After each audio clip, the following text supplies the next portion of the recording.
So there we were in New York at the Martha Graham School with our friend Donald Himes, who taught eurythmics at the National Ballet School. And Jamie Cunningham was there, and Lillian Jarvis was there. And one day, Donald said, "There's another Canadian here." I said, "Really?" He said, "Yes, a young woman." I said, "Well, point her out to me the next time she appears." And next time she appeared, she was in a purple tights and a purple unitard with a ponytail down to her bum.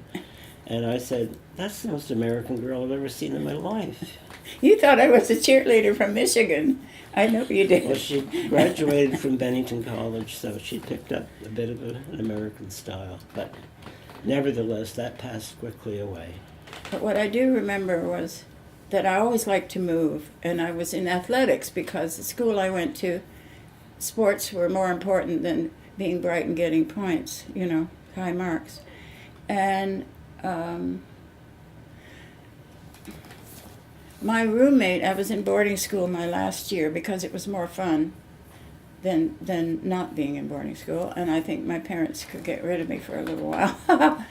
And my roommate, who is now my neighbor in Mexico, threw the American College Handbook on my bed, and I didn't get past the B's, and that was Bennington.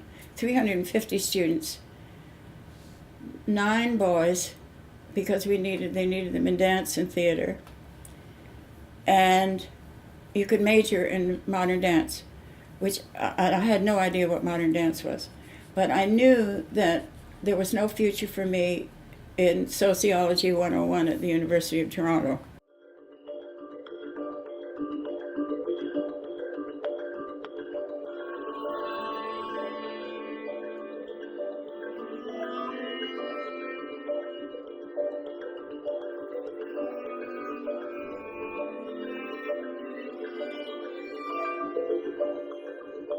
I got a scholarship at the National for 4 years, taking contraband modern classes at the Hebrew Y with Yone Kvietis teaching Laban, and heard of Martha Graham and Jose Limon, and got brave and went to Connecticut College, where I met Danny Grossman, and took my first Graham class with Martha Graham and my first Limon class with Jose Limon.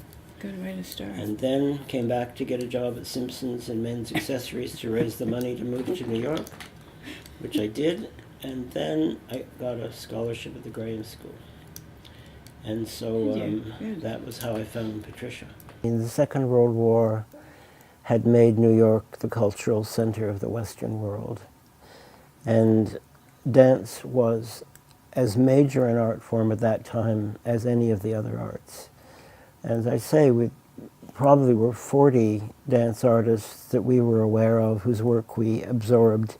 And if there was a Graham season or a Limon season, you went to every performance. You went once or twice a day for 2 or 3 weeks, and you saw different casts maybe, but you know, you learned with a work of art, you can never see it. There's no such thing as too many times.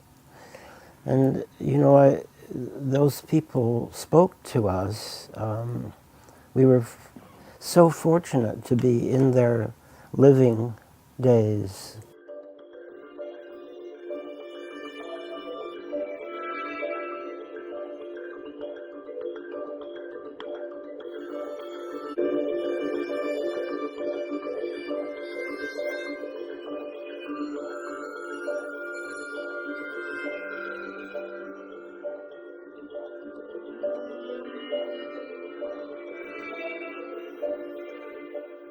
I mean, Peter danced the greatest works of the 20th century. He was dancing with Martha at 18. He was on tour in Israel with the Graham Company. I mean, he danced with Donna McHale, those incredibly challenging, magnificent pieces. He danced with Jose and Jose's company when I was dancing with Jose. And for him to leave all of that and come to Canada to launch into who knew how it would work, was very, very, very brave. I found, as I did with all of us, that when he began to create his own work, he evolved as a performer to such an extraordinary extent that you would never really have imagined he was the same person. Once he was personifying his own voice physically, he became phenomenal.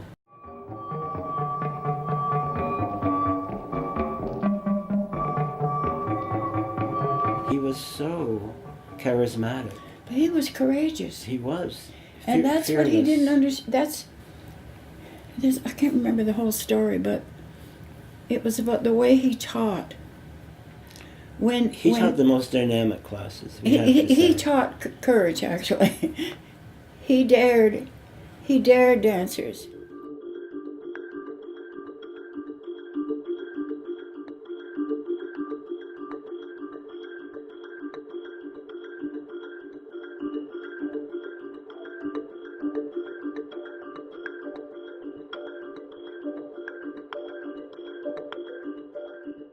We had decided to start the Toronto Dance Theatre. We were going to do it with 3 schools of art, John Syme, and Trish came to us and said, look, there's no point in having 2 companies. You know, we could easily work together and make this into one company.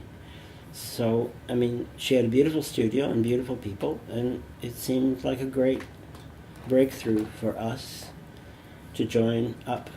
I remember saying, this city can't handle 2 Graham-rooted companies. Right. 1968. It was enough for hard work as it was. Yeah. There was an idealism that humanity could have recover from all of its negativity toward itself physically and emotionally and sexually, and we were part of that. We were part of, look how beautiful you could be, we can be, and how impassioned we can be with existence. I think it planted seeds that are actually still at work. Yeah. They're just not recognized. And I would like to take a chance to say that I believe that our works were performed by some of the very greatest dancers that have ever worked in this art form. The fact that we shared the stage for 25 years, that we each had to work on every program, that we danced in each other's works, has to be a very rare example of successful collaboration.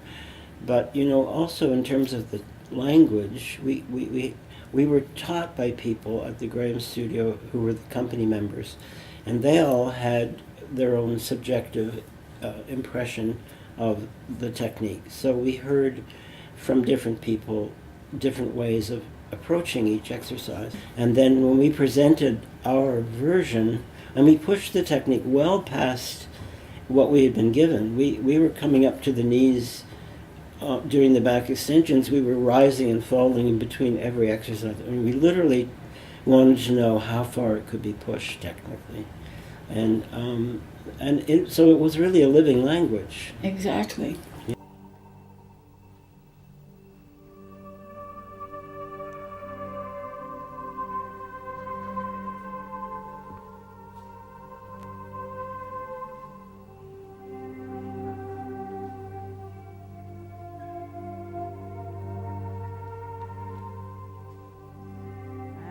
Get there and out. Actually, teaching dance, I wanted to empower people. That's what I was doing, hopefully. And who was in there? Mostly women and sensitive men. Well, those are the ones that are going to save the planet, folks. Very shallow percussion thing. All right, is it okay coming back? 5, 6, 7, 8. But the 3 of us believed that there was a lot of guilt and fear to be gotten rid of, and that people could find something spiritual and beautiful and lasting through the senses and through their own physical selves. And that's what we were presenting, was the physical possibility of total beauty and belief in the power of existence.